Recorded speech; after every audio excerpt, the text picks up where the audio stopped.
ओम शांति। 3 अक्टूबर 2024 के ईश्वरीय महावाक्य। पहले सुनते हैं आज की मुरली से होमवर्क। बाबा ने कहा, रावण का कायदा है आसुरी मत, झूठ बोलना। बाप का कायदा है श्रीमत, सच बोलना।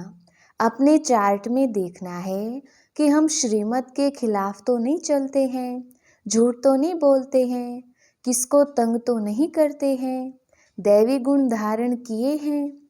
पढ़ाई के साथ साथ दैवी चलन धारण करनी है, पवित्र जरूर बनना है। कोई भी चीची वस्तुएं नहीं खानी है, पूरा वैष्णव बनना है, रेस करनी है। और अब सुनते हैं महावाक्यों को विस्तार से। मुरली का सार। मीठे बच्चे, रावण का कायदा है आसुरी मत, झूठ बोलना। बाप का कायदा है श्रीमत, सच बोलना।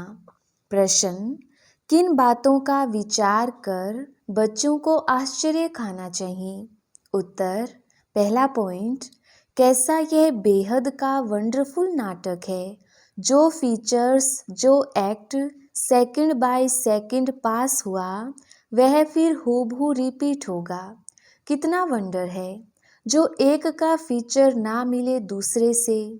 दूसरा पॉइंट, कैसे बेहद का बाप आकर के सारे विश्व की सद्गति करते हैं, पढ़ाते हैं, यह भी वंडर है।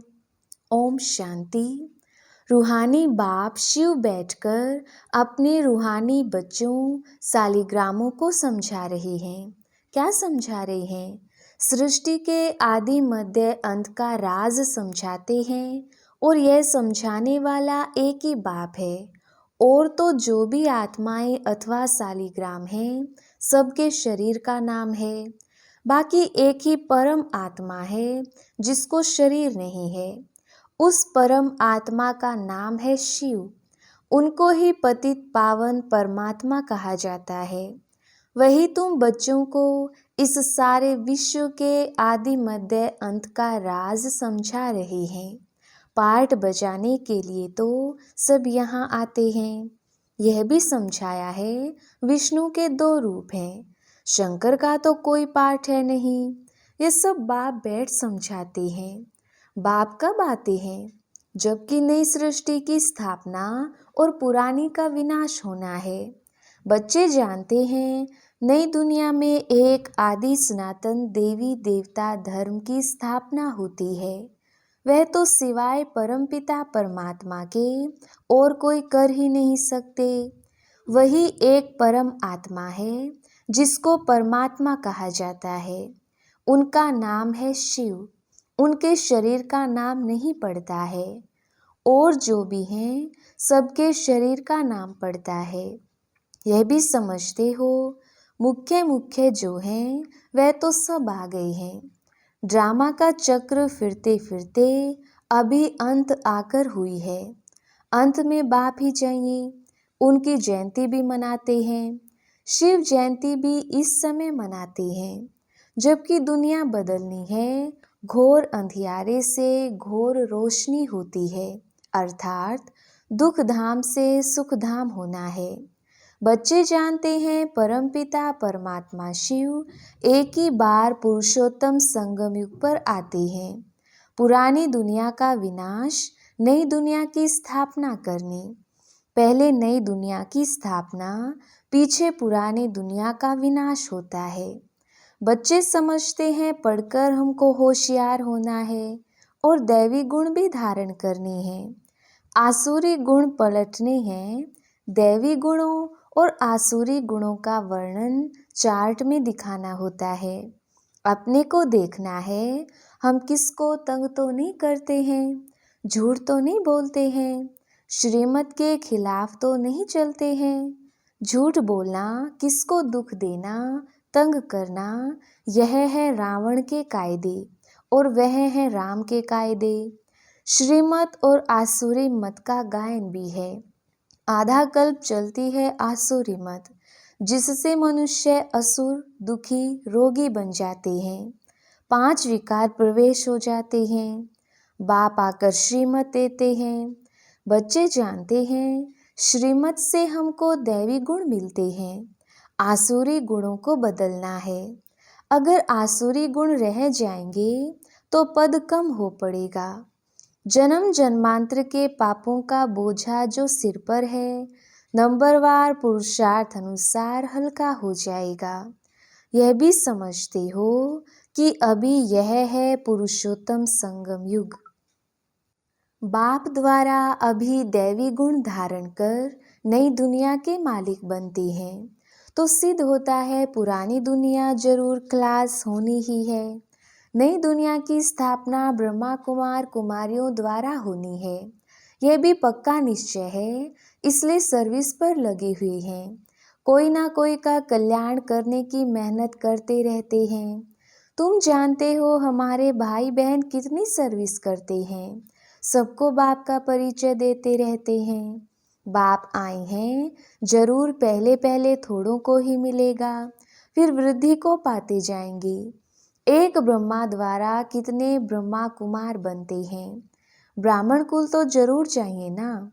तुम जानते हो हम सभी ब्रह्मा कुमार कुमारियां हैं, शिव बाबा के बच्चे, सब भाई भाई हैं।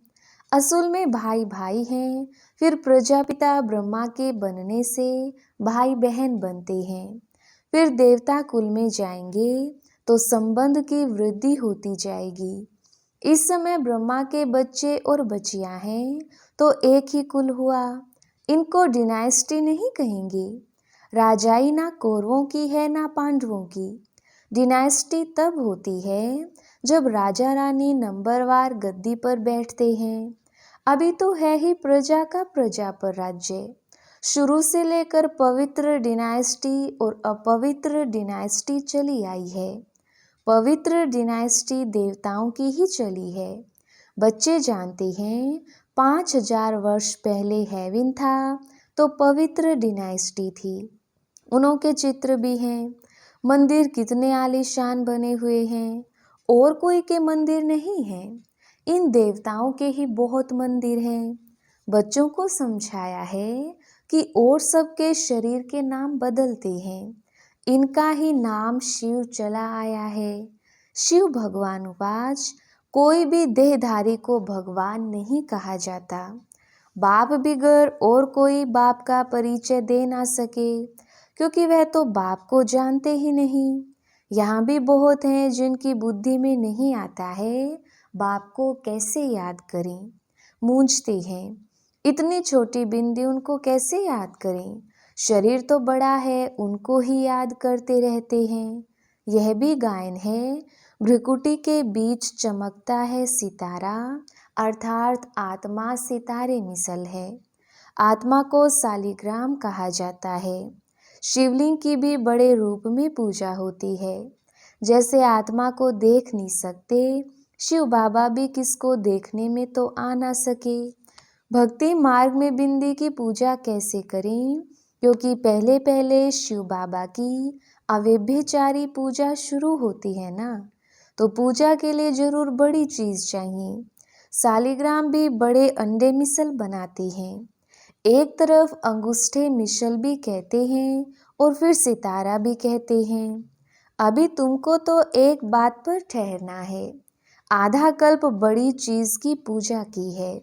अब फिर बिंदी समझना, इसमें मेहनत भी है, देख नहीं सकते, यह बुद्धि से जाना जाता है। शरीर में आत्मा प्रवेश करती है जो फिर निकलती है, कोई देख तो नहीं सकता। बड़ी चीज हो तो देखने में भी आए। बाप भी ऐसे बिंदी है, परंतु वह ज्ञान का सागर है, और कोई को ज्ञान का सागर नहीं कहेंगे। शास्त्र तो हैं भक्ति मार्ग के, इतने सब वेद शास्त्र आदि किसने बनाए? कहते हैं व्यास ने बनाए। क्राइस्ट की आत्मा ने कोई शास्त्र बनाया नहीं, यह तो बाद में मनुष्य बैठ बनाते हैं। ज्ञान तो उनमें है नहीं, ज्ञान सागर है ही एक बाप। शास्त्रों में ज्ञान की सद्गति की बातें हैं नहीं। हर एक धर्म वाला अपने अपने धर्म स्थापक को याद करते हैं, देहधारी को याद करते हैं। क्राइस्ट का भी चित्र है ना, सबके चित्र हैं। शिव बाबा तो है ही परम आत्मा। अभी तुम समझते हो आत्माएं सब हैं ब्रदर्स। ब्रदर्स में ज्ञान हो ना सके जो किसको ज्ञान देकर और सद्गति करें। सद्गति करने वाला है ही एक बाप। इस समय ब्रदर्स भी हैं और बाप भी है। बाप आकर सारे विश्व की आत्माओं को सद्गति देते हैं। विश्व का सद्गति दाता है ही एक। श्री श्री 108 जगत गुरु कहो अथवा विश्व का गुरु कहो, बात एक ही है। अभी तो है आसुरी राज्य। संगम पर ही बाप आकर ये सब बातें समझाते हैं। तुम जानते हो बरोबर अब नई दुनिया की स्थापना हो रही है और पुरानी दुनिया का विनाश होता है। यह भी समझाया है पतित पावन एक ही निराकार बाप है। कोई देहधारी पतित पावन हो ना सके। पतित पावन परमात्मा ही है। अगर पतित पावन सीताराम भी कहें तो भी बाप ने समझाया है भक्ति का फल देने भगवान आता है। तो सभी सीताएं ठहरी ब्राइड्स और ब्राइड ग्रूम एक राम जो सभी को सद्गति देने वाला है। ये सब बातें बाप ही बैठ समझाते हैं। ड्रामानुसार तुम ही फिर 5000 वर्ष बाद यह बातें सुनेंगे। अभी तुम सब पढ़ रहे हो। स्कूल में कितने ढेर पढ़ते हैं। यह सब ड्रामा बना हुआ है। जिस समय जो पढ़ते हैं, जो एक्ट चलती है, वही एक्ट फिर कल्प बाद हूबहू होगी। हूबहू 5000 वर्ष बाद फिर पढ़ेंगे। ये अनादि ड्रामा बना हुआ है। जो भी देखेंगे सेकंड बाय सेकंड नई चीज दिखाई पड़ेगी। चक्र फिरता रहेगा। नई नई बातें तुम देखते रहेंगे। अभी तुम जानते हो ये 5000 वर्ष का ड्रामा है जो चलता रहता है। इनकी डिटेल तो बहुत है। मुख्य मुख्य बातें समझाई जाती हैं। जैसे कहते हैं परमात्मा सर्वव्यापी है। बाप समझाते हैं मैं सर्वव्यापी नहीं हूँ। बाप आकर अपना और रचना के आदि मध्य अंत का परिचय देते हैं। तुम अभी जानते हो बाप कल्प कल्प आते हैं हमको वर्षा देने। यह भी गायन है ब्रह्मा द्वारा स्थापना। इसमें समझानी बहुत अच्छी है। विराट रूप का भी जरूर अर्थ होगा ना, परंतु सिवाय बाप के कब कोई समझा ना सके। चित्र तो बहुत हैं, परंतु एक की भी समझानी कोई के पास है नहीं। ऊंचते ऊंच शिव बाबा है, उनका भी चित्र है, परंतु जानते कोई नहीं। अच्छा फिर सूक्ष्म वतन है, उनको छोड़ दो, उनकी दरकार ही नहीं। हिस्ट्री ज्योग्राफी यहाँ की समझनी होती है। वह तो है साक्षात्कार की बात। जैसे यहाँ इसमें बाप बैठ समझाते हैं, वैसे सूक्ष्म वतन में कर्मातीत शरीर में बैठकर इनसे मिलते हैं अथवा बोलते हैं। बाकी वहाँ तो वर्ल्ड की हिस्ट्री ज्योग्राफी है नहीं। हिस्ट्री ज्योग्राफी यहाँ की है। बच्चों की बुद्धि में बैठा हुआ है। सतयुग में देवी देवता थे जिनको 5000 वर्ष हुआ। इस आदि सनातन देवी देवता धर्म की स्थापना कैसे हुई ये भी कोई जानते नहीं। और धर्मों की स्थापना के बारे में तो सब जानते हैं। किताब आदि भी हैं। लाखों वर्ष की तो बात ही नहीं हो सकती। यह तो बिल्कुल रोंग है, परंतु मनुष्यों की बुद्धि कुछ काम नहीं करती। हर बात बाप समझाते हैं। मीठे मीठे बच्चों, अच्छी रीति धारण करो। मुख्य बात है बाप की याद। यह याद की ही दौड़ी है। रेस होती है ना, कोई अकेले अकेले दौड़ते हैं, कोई जोड़ी को इकट्ठा बांध फिर दौड़ते हैं। यहाँ जो जोड़ी है वह इकट्ठे दौड़ी लगाने की प्रैक्टिस करते हैं। सोचते हैं सतयुग में भी ऐसे इकट्ठे जोड़ी बन जाएं। भल नाम रूप तो बदल जाता है, वही शरीर थोड़ी मिलता है। शरीर तो बदलता रहता है। समझते हैं आत्मा एक शरीर छोड़ दूसरा लेती है, फीचर्स तो दूसरा होगा। परंतु बच्चों को वंडर लगना चाहिए। जो फीचर्स, जो act second by second past हुई, वह फिर हूबहू 5000 वर्ष के बाद रिपीट होनी है। कितना वंडरफुल यह नाटक है, और कोई समझा नहीं सकते। तुम जानते हो हम सब पुरुषार्थ करते हैं, नंबरवार तो बनेंगे ही, सब तो कृष्ण नहीं बनेंगे, फीचर्स सबके डिफरेंट होंगे। कितना बड़ा वंडरफुल नाटक है। एक का फीचर ना मिले दूसरे से, वही हूबहू खेल रिपीट होता है। इस सब विचार का आश्चर्य खाना होता है। कैसे बेहद का बाप आकर पढ़ाते हैं। जन्म जन्मांतर तो भक्ति मार्ग के शास्त्र आदि पढ़ते आए, साधुओं की कथाएं आदि भी सुने। अब बाप कहते हैं भक्ति का समय पूरा हुआ, अब भक्तों को भगवान द्वारा फल मिलता है। यह नहीं जानते भगवान कब किस रूप में आएगा। कभी कहते हैं शास्त्र पढ़ने से भगवान मिलेगा, कभी कहते यहाँ आएंगे। शास्त्रों से अगर काम हो जाता तो फिर बाप को क्यों आना पड़े। शास्त्र पढ़ने से ही भगवान मिल जाए तो बाकी भगवान आकर क्या करेंगे। आधा कल्प तुम यह शास्त्र पढ़ते पढ़ते तमो प्रधान ही बनते आए हो। तो बच्चों को सृष्टि का चक्र भी समझाते रहते हैं और दैवी चलन भी चाहिए। एक तो किसको दुख नहीं देना है, ऐसे नहीं कोई को विष चाहिए वह नहीं देते हो तो यह कोई दुख देना है, ऐसे तो बाप कहते नहीं हैं। कई ऐसे भी बुद्धू निकलते हैं जो कहते हैं बाबा कहते हैं ना किसको दुख नहीं देना है। अब यह विष मांगते हैं तो उनको देना चाहिए, नहीं तो यह भी किसको दुख देना हुआ ना। ऐसे समझने वाले मूढ़मती भी हैं। बाप तो कहते हैं पवित्र जरूर बनना है। आसुरी चलन और दैवी चलन की भी समझ चाहिए। मनुष्य तो यह भी नहीं समझते, वह तो कह देते आत्मा निर्लेप है, कुछ भी करो, कुछ भी खाओ पियो, विकार में जाओ, कोई हर्जा नहीं। ऐसे भी सिखलाते हैं, कितनों को पकड़कर ले आते हैं। बाहर में भी वेजिटेरियन बहुत रहते हैं। जरूर अच्छा है तब तो वेजिटेरियन बनते हैं। सब जातियों में वैष्णव होते हैं, छीछी चीज नहीं खाते हैं, माइनॉरिटी होते हैं। तुम भी माइनॉरिटी हो, इस समय तुम कितने थोड़े हो।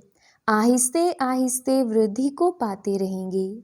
बच्चों को यही शिक्षा मिलती है, दैवी गुण धारण करो। छीछी वस्तु ऐसी कोई के हाथ की बनाई हुई नहीं खानी चाहिए। अच्छा, मीठे मीठे सिकिलदे बच्चों प्रति माता पिता बाप दादा का याद प्यार और गुड मॉर्निंग। रूहानी बाप की रूहानी बच्चों को नमस्ते। हम रूहानी बच्चों की रूहानी बाप दादा को गुड मॉर्निंग, याद प्यार और नमस्ते जी। धारणा के लिए मुख्य सार। पहला पॉइंट, अपने चार्ट में देखना है। पहला, हम श्रीमत के खिलाफ तो नहीं चलते हैं। दूसरा, झूठ तो नहीं बोलते हैं। तीसरा, किसको तंग तो नहीं करते हैं, दैवी गुण धारण किए हैं। दूसरा पॉइंट, पढ़ाई के साथ साथ दैवी चलन धारण करनी है। पवित्र जरूर बनना है। कोई भी छीछी वस्तुएं नहीं खानी है। पूरा वैष्णव बनना है, रेस करनी है। वरदान, बाप के फरमान पर बुद्धि को खाली रखने वाले व्यर्थ व विकारी स्वप्नों से भी मुक्त भव। विस्तार, बाप का फरमान है कि सोते समय सदा अपने बुद्धि को क्लियर रखो। चाहे अच्छा चाहे बुरा, सब बाप के हवाले कर अपनी बुद्धि को खाली करो। बाप को देकर बाप के साथ सो जाओ, अकेले नहीं। अकेले सोते हो या व्यर्थ बातों का वर्णन करते करते सोते हो, तब व्यर्थ व विकारी स्वप्न आते हैं। यह भी अलबेलापन है। इस अलबेलेपन को छोड़ फरमान पर चलो तो व्यर्थ व विकारी स्वप्नों से मुक्त हो जाएंगे।